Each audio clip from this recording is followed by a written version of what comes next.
Studios, whether the state should pay back those moral obligation bonds, the issue that won't go away. Mark Murphy is the editor of the Providence Business News. There's a front page story in today's edition of the newspaper about how the 5 major candidates for Rhode Island governor feel about this, and there's an irony in that story.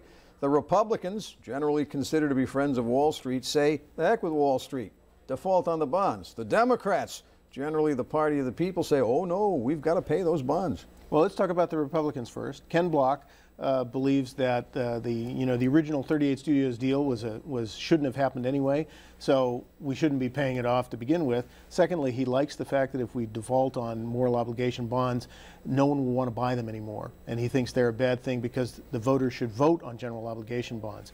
So he sees that as a good thing. So maybe it costs us in the short run, but in the long run it's good.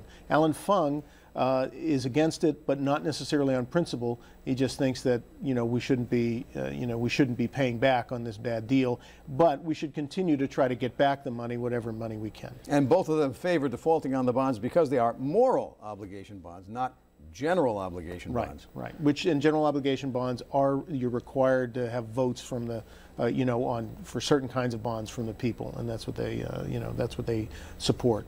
The Democrats, Gina Raimondo, the general treasurer, has been most vocal, out front at first about paying it off.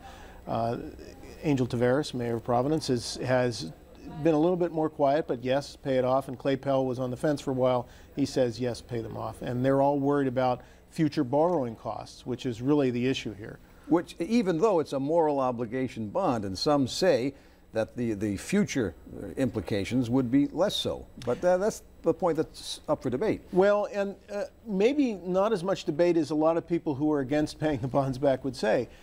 Speaker of the House, Mattiello, went to New York. He talked to Standard & Poor's. He talked to Moody's. And it's been reported that they told him very quickly and very decisively that there would be negative consequences on the ratings for the bonds. And if the ratings for the bonds go down, the costs for the bond, whatever bonds the state is putting out there are going to go up. There's more about all of this in today's Providence Business News, along with a special section, the Providence Business News 2014 Business Women, some very interesting profiles about some very successful business women in this area. Mark Murphy, thank you for joining us. Thank you, Frank.